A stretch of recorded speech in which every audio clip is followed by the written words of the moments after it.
Guys, बहुत ज़्यादा दिनों के बाद वेलकम बैक टू लॉसिफाइड। तो आने वाला है 32nd बिहार जुडिशियल सर्विसेज का एग्ज़ाम, जो कि है 4 जून को, जो कि बहुत करीब है। Now almost 15 days are there. तो ये 15 दिन किस तरीके से आपको यूज़ करने हैं, आपकी एग्ज़ाम प्रिपरेशन की क्या स्ट्रैटेजी होनी चाहिए, किन एरियाज़ पे ज़्यादा फोकस करना है, किन एरियाज़ को थोड़ा कम फोकस से भी काम चल जाएगा, कितना टारगेट स्कोर रखना है ताकि आप एग्ज़ाम में उस पार हो जाएं, ये सब कुछ जानने के लिए आइए देखते हैं ये आज का वीडियो।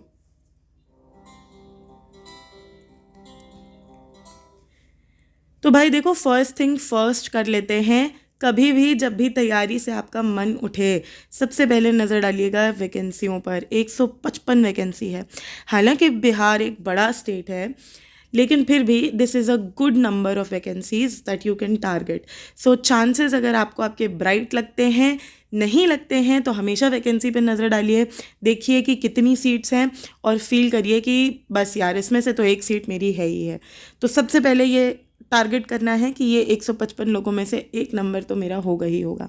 चलिए फिर देखते हैं क्विकली सिलेबस क्या है। तो देखो, जो पहला पेपर है, paper 1, which comprises of 100 marks, consist of these things. सब पर थोड़ी थोड़ी सी बात कर लेते हैं कि कितना इम्पोर्टेंट है। तो देखिए, current events of national and international importance. Current events, अगर आपको लगता है कि 2023 में पेपर है तो आप 2022 के करंट अफेयर्स पढ़ेंगे और काम चल जाएगा, तो ऐसा नहीं है। थोड़ा सा ट्रेंड में बदलाव देखा जा रहा है। आपको अब 2021 के भी करंट अफेयर्स पढ़ने पड़ेंगे, क्योंकि हम यूपी में भी यही देखते आए हैं और पिछली बार के बिहार के पेपर में भी यही देखा है हमने कि करंट अफेयर्स लास्ट ईयर की जगह उससे भी लास्ट ईयर के पूछे गए हैं। हालांकि इसका कारण ये हो सकता है कि कोविड के कारण पेपर पोस्टपोन हुआ, या फिर EWS के कारण पेपर पोस्टपोन हुआ, तो पेपर पहले बन चुका था। पर कारण जो भी हो, ये देखा जा रहा है कि 1 साल या 2 साल प्रिसीडिंग इनफैक्ट करंट अफेयर्स पूछे जा रहे हैं। तो आप सभी को मेरा ये स्ट्रॉन्ग सजेशन है, बहुत स्ट्रॉन्ग सजेशन, कि आप सिर्फ 2022 के करंट अफेयर्स ना पढ़ें, आप 2021 के करंट अफेयर्स पे भी ध्यान दें, बहुत ज़्यादा ध्यान। फिर आते हैं हिस्ट्री। हिस्ट्री देखते हैं कि एंशिएंट, मेडिवल और मॉडर्न तीनों ही हैं, लेकिन स्पेशल सिग्निफिकेंस बिहार के प्रीवियस ईयर पेपर्स में देखा गया है कि मॉडर्न हिस्ट्री को मिला है, स्पेशली इंडियन नेशनल मूवमेंट को। तो ये नेशनल मूवमेंट की सारी डिटेल्स पढ़ना आपके लिए बहुत इंपॉर्टेंट है, बहुत ज़्यादा इंपॉर्टेंट है। अगर हम बात करें इंडियन और वर्ल्ड ज्योग्राफी की, तो अगर अभी तक आपने वर्ल्ड ज्योग्राफी नहीं पढ़ी है तो कोई बात नहीं, अब उसको पढ़िएगा भी नहीं। इंडियन ज्योग्राफी को बहुत अच्छे से रिवाइज कर डालिए, रिवर्स पढ़ डालिए, नेशनल पार्क्स पढ़ डालिए, सॉइल सिस्टम पढ़ लीजिए, ड्रेनेज सिस्टम पढ़ लीजिए, वाइल्ड लाइफ पढ़ लीजिए, माइंस एंड मिनरल्स पढ़ लीजिए। इतने से आपका काम बन जाएगा। रहा पॉलिटी का सवाल, तो पॉलिटी तो लॉ स्टूडेंट्स की वैसे भी बढ़िया होती है, लेकिन ओवर कॉन्फिडेंट मत होइएगा। पॉलिटी वाला सेक्शन कॉन्स्टिट्यूशन में बहुत कायदे से प्रिपेयर करिएगा, because it can fetch you marks even in the first paper. Economics की बात करें तो बिहार में इकोनॉमिक्स उतनी तिरछी नहीं आती जितनी बाकी यूपी के स्टेट में देखने को मिलती है। बट हाँ, economics is a part of it, and you have to focus economics by way of current affairs. उन पे आपको स्पेशल ध्यान रखना पड़ेगा। गवर्नमेंटल स्कीम्स, गवर्नमेंटल पॉलिसीज़ वगैरह वगैरह पर ध्यान रखिएगा। फिर आता है जनरल साइंस का पोर्शन, जो पिछले कुछ सालों से बच्चों को डरा रहा है। लिखते तो हैं ये जनरल साइंस, बट ये साइंस जो पूछी जाती है एग्ज़ाम में, ये इतनी भी जनरल नहीं होती है। पिछली बार का ही अगर हम पेपर उठा के देखें तो केमिस्ट्री के कुछ क्वेश्चंस थे जिन्होंने बच्चों को बहुत स्ट्रगल करवाया। तो देखिए, my advice to you is that don't go behind any question that nobody can do. उसके चक्कर में अपना सुख शांति मत खराब करो। वो क्वेश्चन तो कम से कम ख़त्म करो जो सबसे हो जाएंगे। तो साइंस आप पढ़ के जनरल ही जाइए। फिज़िक्स, केमिस्ट्री, मैथ जो +2 के लेवल तक की है उतनी पढ़ लीजिए, उतना आपके लिए सफिशिएंट होगा। उसके बियॉन्ड साइंस में आपको माथा ख़राब करने की ज़रूरत नहीं है। इसके बियॉन्ड अगर कॉम्प्लिकेटेड क्वेश्चंस आते हैं तो वो किसी से नहीं बनेंगे, कट ऑफ उसी तरीके से डिपेंड करेगा बाकी चीज़ों पे। तो साइंस को देख के डरना नहीं है, सोचना है कि अगर ये हमसे नहीं हो रहा तो ये किसी से नहीं होगा, लेकिन जितना सबसे हो जाएगा उतना तो आपको करना ही पड़ेगा। फिर आइए लॉ की डिटेल्ड सिलेबस की बात करते हैं। सबसे पहले तो एडमिनिस्ट्रेटिव लॉ और कॉन्स्टिट्यूशन ऑफ इंडिया है। तो देखिए कॉन्स्टिट्यूशन ऑफ इंडिया में क्या पढ़ना है क्या नहीं पढ़ना ये सब आप अच्छे से जानते हैं, लेकिन एडमिनिस्ट्रेटिव लॉ एक ऐसा एरिया है जहाँ पे स्टूडेंट्स को टाइम एंड अगेन डाउट होता है कि एडमिनिस्ट्रेटिव लॉ में क्या पढ़ें। तो देखिए बिहार जुडिशरी का जो भी ट्रेंड देखा गया है उसमें से ये कुछ टॉपिक शॉर्टलिस्ट किए जा सकते हैं जिनसे एडमिनिस्ट्रेटिव लॉ में क्वेश्चन बनता है। अगर आप सबको एडमिनिस्ट्रेटिव लॉ पे हेल्प चाहिए, कोई एक बुलेट सीरीज़ चाहिए जिसमें 4-5 दिन में मैं एडमिनिस्ट्रेटिव लॉ ख़त्म करवा दूं, तो मुझे कमेंट सेक्शन में बताइएगा। We can help you out with regard to administrative law. बाकी ये कुछ टॉपिक्स हैं जैसे डेलीगेटेड लेजिस्लेशन का कंट्रोल, नेचुरल जस्टिस के principles, tribunals, regulatory authorities, judicial review, writ jurisdiction, PIL, tortious liability, promissory estoppel, legitimate expectation, government contracts और ombudsman, ये कुछ लिस्ट ऑफ टॉपिक्स हैं। ये बहुत इंपॉर्टेंट पोजीशन होल्ड करते हैं। इन्हीं टॉपिक्स पर आपको ज़्यादा फोकस करना है एडमिनिस्ट्रेटिव लॉ में। तो पूरा एडमिनिस्ट्रेटिव लॉ की मोटी मोटी किताबें पढ़ने की आपको कोई ज़रूरत नहीं है, इस पर फोकस करिएगा, आपका काम बन जाएगा। ठीक, आगे बढ़ते हैं। Proceeding to Indian evidence act, civil procedure code, arbitration and conciliation act, code of criminal procedure, provincial small causes courts act. तो ये सब आपको प्रोसीजरल लॉ का देखने को मिल रहा होगा। कुछ लोग आपको एडवाइस करेंगे कि ये वाला एक्ट छोड़ दो, मत छोड़ के जाओ बेटा, कोई एक्ट मत छोड़ के जाओ। When you are not covering the entire syllabus you are slimming down your chances of appearing in a question, right. तो कोई भी सिलेबस का पार्ट आपको छोड़ना नहीं है। Provincial small causes courts act से हाँ कम सवाल बनते हैं, पर सवाल बनते हैं। तो जब पेपर डिफ़िकल्ट आए और आपसे जो नॉर्मल सब्जेक्ट्स हैं उनके क्वेश्चन भी ना बने, तो यहाँ के बने हुए क्वेश्चन आपको एज दिला के जाएंगे। तो सिलेबस में कुछ भी छोड़ना नहीं है, ठीक है। इसके बाद आगे बढ़ते हैं। तो हिंदू लॉ, मुस्लिम लॉ बहुत इंपॉर्टेंट पोर्शन है पूरे ही बिहार जुडिशरी के प्रिलिमिनरी एग्ज़ाम का। इसके अलावा ये कुछ कॉमर्शियल लॉ के पेपर देखे जा सकते हैं।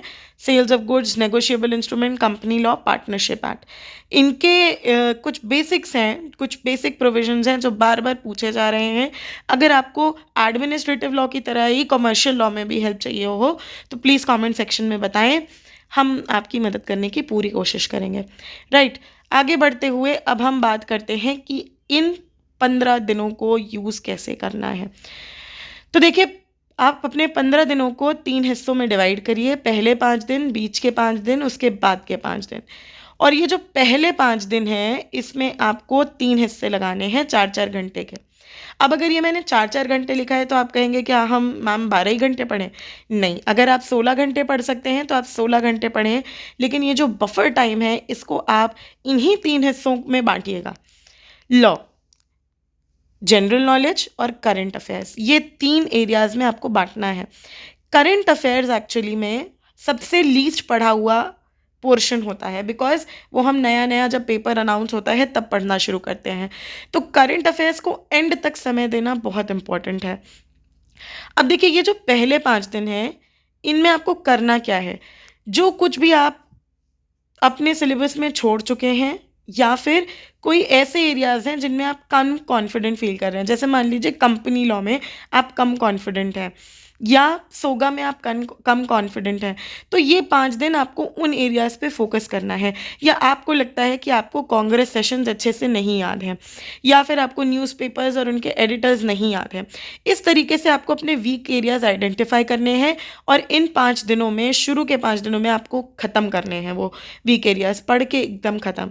वीक एरियाज़ क्या है वो समझ में आए आपको, इसीलिए मैंने इनिशियल पार्ट में सिलेबस भी डिस्कस किया था। तो जो भी सिलेबस डिस्कस करते वक्त आपको डरा रहा हो वो आपका वीक एरिया है, जिसमें आप कॉन्फिडेंट नहीं है, वो एरिया उठाइए और इन 5 दिनों में उसकी खाक छानिए। फिर आते हैं अगले 5 दिनों में। तो देखिए अगले 5 दिन भी यही 3 हिस्सों में आपको दिन बाँटना है, लेकिन अब आपको A to Z रिविज़न करना है।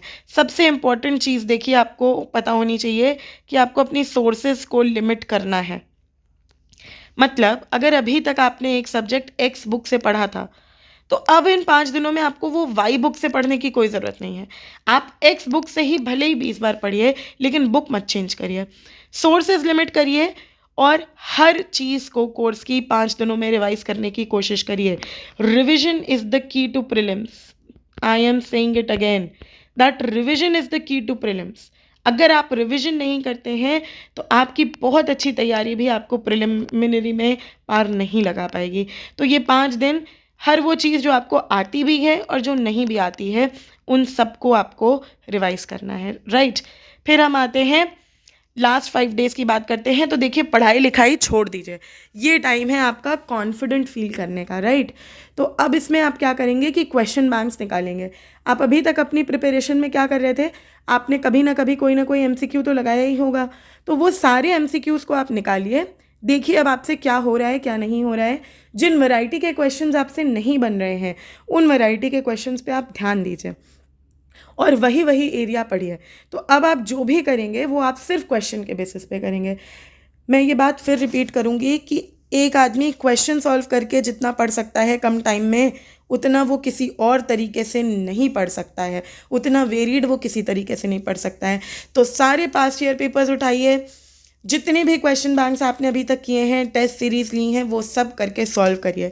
कॉन्फिडेंट फील करने का यही तरीका है। जब आप मॉक्स में मार्क्स लाएंगे, प्रीवियस ईयर पेपर्स अच्छे सॉल्व कर पाएंगे, तो आप आराम से कॉन्फिडेंट फील करेंगे और यही 5 दिन आपको कॉन्फिडेंस दिलाएंगे और आपको पेपर में अच्छा परफॉर्म करने की प्रेरणा देंगे, राइट? अब हम देखते हैं कि लॉ और GS में आपको टारगेट स्कोर अपना कितना रखना है। तो देखिए लॉ का टारगेट आप 120 130 का रखिएगा और GS का टारगेट 60+ का रखिएगा। अब मैं ये क्यों कह रही हूँ, ये समझना इम्पॉर्टेंट है। 120 से 130 लॉ में और टारगेट GS में 60, इससे आपका स्कोर 180 के अराउंड बन जाएगा, 180 या बियॉन्ड। अब कहेंगे आपकी मैम आप इतना बड़ा टारगेट क्यों बता रही हैं? तो देखिए भाई, पिछली बार जो कट ऑफ था वो था अनरिजर्व्ड के लिए 164, लेकिन पिछली बार से कहानी बहुत बदल चुकी है। अब कट ऑफ के ट्रेंड्स कोई प्रिडिक्ट नहीं कर पाता है, चाहे वो MPCJ का कट ऑफ हो, चाहे वो UPJ का कट ऑफ हो, चाहे वो नेट JRF का कट ऑफ हो, या फिर वो DJS का कट ऑफ हो, या फिर वो हरियाणा का कट ऑफ हो। सबकी उम्मीदों से परे जाते हैं ये सारे कट ऑफ्स, सबकी उम्मीदों से परे। क्यों? क्योंकि अब कंपटीशन का लेवल बहुत है। तो जब तक आप ये नहीं मान के चल रहे हैं, अगर आप 160 के अक्रॉस ला के सोचते हैं कि आपका पेपर निकल जाएगा, तो आप अपने ऊपर बहुत सॉफ्ट हो रहे हैं, इससे काम नहीं चलेगा, राइट? आपको 180 तक तो टारगेट बना के ही रखना है, because the cut offs are very unpredictable now and they get very very very high. Specifically we have seen the pattern of UPJ, MPCJ etcetera, है ना? तो इन सभी को देख के मैं आपसे ये शर्तिया कह सकती हूँ कि बिहार जुडिशियल सर्विसेज में भी इस बार कट ऑफ ज़्यादा जाएंगे, किसी के भी प्रिडिक्शन से ऊपर, ठीक है? तो इसके लिए आप प्रिपेयर्ड रहिए, बढ़िया से तैयारी करिए, सब बढ़िया होगा। If you put these 15 days in the right usage, then nobody can stop you from clearing the prelims. Even if you have not done, मतलब अगर आपने इससे पहले भी बहुत अच्छी अपने मन से तैयारी नहीं करी होगी, तो भी ये 15 days आपको उस पार ले जा सकते हैं। So all the very best for these 15 days. I hope this video has helped you a lot. Bye bye. Thank you. Take care. Happy learning. Stay happy. Bye bye.